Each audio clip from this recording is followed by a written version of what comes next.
Hello everyone, আসসালামু আলাইকুম। সবাইকে ঈদের অনেক অনেক শুভেচ্ছা, ঈদ মোবারক। তো আজকের এই ব্লগটা তো ঈদ ব্লগ, তা তো তোমরা থাম্বনেল দেখেই বুঝতে পেরেছো। তো এই হচ্ছে আমার ঈদের মেহেদি। আমি ইনস্ট্যান্ট মেহেদি দিয়েছিলাম। রাতে আমার অতটা ধৈর্য ছিল না আর অপেক্ষাও করতে পারছিলাম না, কারণ অর্গানিক মেহেদি দিয়ে যে একটা লং টাইম অপেক্ষা করবো, এই জন্য ইনস্ট্যান্ট কালারের মেহেদি দিয়েছিলাম। কালারটা সুন্দরই আসছে মাশাল্লাহ। আর হচ্ছে ওয়েদারটা খুবই ভালো ছিল সকাল থেকে ঈদের দিন, এই জন্য রোদ উঠেছিল, বৃষ্টি তেমন ছিল না, নাই বললেই চলে। একদম বৃষ্টি বিকেলের দিকে একটু হয়েছিল, তাও আমাদের শহরের দিকে হয়নি, গ্রাম সাইডে হয়েছিল। এই জন্য সবার সুবিধা হয়েছে। তো আমি সকাল 6টার দিকে উঠি, তো উঠে ফ্রেশ হয়ে এখন একটু স্কিন কেয়ার করে নিচ্ছি। তো আমার স্কিন কেয়ারে নতুন একটা প্রোডাক্ট অ্যাড হয়েছে, আর সেটা হচ্ছে সিসি ক্রিম, মেলার সিসি ক্রিম, সিসি সিরামটা আমি রিসেন্টলি ইউজ করতেছি, এই 1 সপ্তাহ হয়েছে। তো আমি শীঘ্রই তোমাদের সাথে এটা রিভিউটা শেয়ার করব। আমি আরেকটু টাইম ইউজ করি, তারপরে আমি তোমাদের সাথে শেয়ার করব এটা রিভিউটা ইনশাল্লাহ। তো আমাদের এখানে নামাজ ছিল 7:30টার সময়। তো আমি স্কিন কেয়ার কমপ্লিট করে তারপর চলে যাব রান্না বাড়ায়।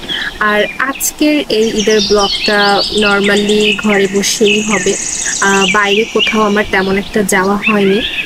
আর মামারা এসেছিল এখানে, তো আমার ছোট মামা এসেছিল। তো আমরা যারা আছি, আমরা মামারা আর শুধু আমাদের বাড়িওয়ালা ছিল, এরাই আর কি কোরবানি দিয়েছি। তো আমি কোরবানির গরুটাকেও তোমাদের দেখাবো।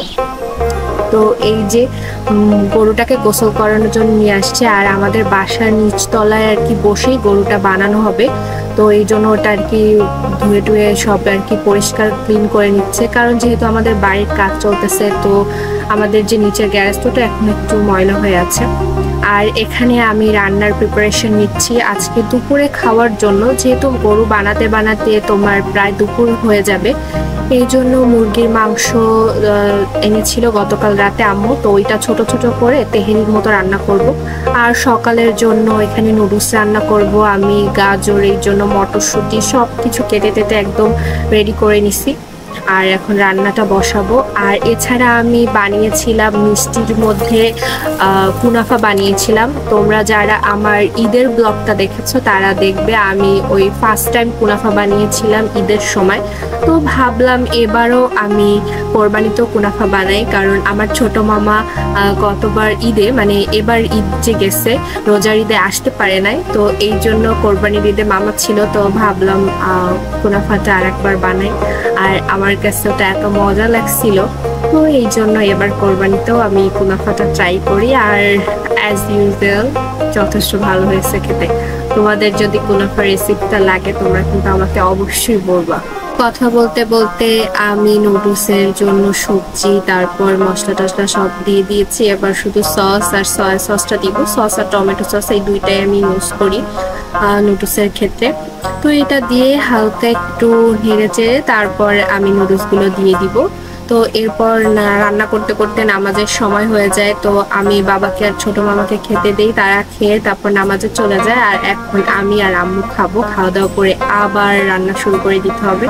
তো আমি ফার্স্টে কুনাফাটা ট্রাই করতেছিলাম, আর কুনাফাটা অলওয়েজ ঠান্ডা ঠান্ডা খেতেই খুব ভালো লাগে। আর বাবা যেহেতু ঠান্ডা খায় না, ছোট মামাও ঠান্ডা কম খায়, কারণ তাদের দুজনেরই হার্টে রিং বসানো, এই কারণে তারা ঠান্ডাটা যতটা সম্ভব অ্যাভয়েড করে। তো এই জন্য তাদের জন্য আমি কেটে বের করে রেখেছিলাম। আর এই জন্য আমারটাও ঠান্ডা একটু কম ছিল, কিন্তু যত বেশি ঠান্ডা হবে কুনাফাটা অতটা খেতে খুবই মজা লাগে, আমি নিজের এক্সপিরিয়েন্সে যেটা বুঝলাম। তো আমি ফার্স্টে কুনাফাটা ট্রাই করি, আর কুনাফাটা ট্রাই করার পর আমি ট্রাই করি নুডলসটা, আর দুটোই খেতে অনেক ভালো হয়েছিল। তো খাওয়া শেষ করে আবার রান্নায় ব্যাক করি। এখানে আমি মুরগির মাংসটাকে আগে বসিয়ে দিয়েছি, এটাকে ভালো করে কষিয়ে সেদ্ধ করে নিব। আর এখানে কোনো পানি দেইনি আমি, মাংস থেকে প্রচুর পানি বের হয়েছে। তো এই পানিতেই আমি মাংসটাকে ভালো করে সেদ্ধ করে তারপর আলাদা করে পোলাও চাল দিয়ে, পরে চালটা যখন কিছুটা হয়ে আসবে তখন মাংসটা দিয়ে তারপর তেহারিটা করে ফেলবো। আর ফাঁকে আমি আসছিলাম এখানে গরু জবাই করার পর মাংস এনে এনে রাখছে, তো সেটা দেখার জন্য। আর রাস্তার ওখানে বসে জবাই দিচ্ছিল আর কেটে কেটে এনে আমাদের এখানে রাখছিল। আর এই যে বানানোর কাজ শুরু হয়ে গেছে। তো মাংস বানাতে বানাতে প্রায় 2টো বেজে যায় আমাদের। মাংস নিয়ে আমরা যখন সব আর কি ভাগটা করে বাসায় নিয়ে আসতে একদম পাক্কা 2টা বেজে গেছিল। তো মাংস নিয়ে আসার ফাঁকে আমরা একটু সবাই খাওয়া দাওয়া করে নিই, কারণ দুপুরে যেহেতু সবারই অনেক ক্ষুধা লাগছে আর সবাই কাজে ব্যস্ত ছিল। তো মাংসটা বাসায় এনে রেখে তো সবাই এক এক করে আমরা খেয়ে নিচ্ছিলাম। আমিও এখানে খাবার নিয়ে বসে পড়েছি। তো আমি একটু আচার বের করে নিচ্ছিলাম। তো আচার হয়েছে কি তেঁতুলের আচার, আমার একটা নানু দিয়েছিল আমাকে বানিয়ে। তো আচারটা আমি পুরো শেষ করে ফেলছি। তো এখনো বাটায় যা আছে আমি পুরো একদম নিয়ে তারপর এখন এটা খেয়ে নিব। আর বাকিরা ওই পাশে বসে খাচ্ছে। তো তেহেরিটা এটা তেহেরি কম বিরিয়ানি বেশি ছিল বলতে পারো, তেহেরি বিরিয়ানি মিক্স। তো মানে যেমন মন চেয়েছে আমি ওরকম করেই রান্না করেছি নিজের মতো করে। আর খেতে তো ভালোই হয়েছে, আমার রান্নার হাত খুবই ভালো, সেটা বলতেই হবে। আমি যা রান্না করি তাই ভালো হয়। তবে হ্যাঁ, সব না, কিছু কিছু ক্ষেত্রে একটু তো মিস্টেক হয়েই যায়, তাই না? তো যাই হোক, খাওয়া দাওয়া কমপ্লিট করে তারপর আবার কাজে ব্যাক করতে হবে, কারণ মাংস ওগুলো সব গুছিয়ে রাখতে হবে ফ্রিজে। তারপর যাদের যাদের দেওয়া তাদেরকে সব কিছু গুছিয়ে দিতে হবে। তো খাওয়ার পর মাংস ভাগ করে সবাইকে দিয়ে আর আমার মামা মাংস নিয়ে আমার নানা বাড়ি চলে যায়, আর আমার ছোট আন্টিও মাংস নিয়ে তার বাড়িতে চলে যায়। তো আমরা এদিকে সবাইকে মাংস দিয়ে তারপর আমাদেরটা ফ্রিজে রেখে এখন মাংসটা রান্না করাই। তখন প্রায় আমাদের 5টা মেবি বাজে, না 5টা না, 4:30টার দিকে আমরা 4:30, 5টা এরকমই হবে। আমরা মাংসটা তখন রান্না করতে কেবলমাত্র চুলায় বসাইছি। তো গরুর মাংসটা আমরা বরাবর সবকিছু মেখে যখন মাংস বেশি হয় তখন এরকমের সব মশলা একসাথে মাংসর সাথে মেখে তারপর বসিয়ে দিই। তো এখানে আম্মু মাংসটাকে সম্পূর্ণ প্রিপেয়ার করে তারপর বসিয়ে দিয়েছে, আর আমি দাঁড়িয়ে দাঁড়িয়ে ভিডিও করতেছি। আর আমি এখন পর্যন্ত নাড়ানাড়ি ততটা পাকা হয়নি, কারণ পরিমাণ কোনো কিছু বেশি থাকলে আমি ভালো মতো নাড়তে পারি না, মিক্স হয় না ঠিক মতো, এই জন্য আম্মুই করছিল। তো এই তো মাংসটা ফুটতে শুরু করে দিয়েছে, আর কিছুক্ষণের মধ্যেই হয়ে যাবে। তো আমি একদম রাতের খাবার নিয়ে বসে পড়েছি, গরুর মাংস আর সাথে পোলাও তো আম্মু রান্না করেছে। আমি ঘুম দিয়েছিলাম সন্ধ্যার দিকে, প্রায় সন্ধ্যার দিকে আমি ঘুমাইয়া তারপরে একদম উঠি রাত্রে। তো মাঝখানে আর আম্মু আমাকে ডাকেনি, আম্মু নিজেই আর কি পোলাওটাও রান্না করে ফেলছে। তো আমি ঘুম থেকে উঠে একটু ফ্রেশ হয়ে তারপর একেবারে খেতে বসে পড়ি। তো কোরবানির মাংসের টেস্ট বরাবরই অন্যরকম হয়, এটা আমি নিজেই দেখেছি।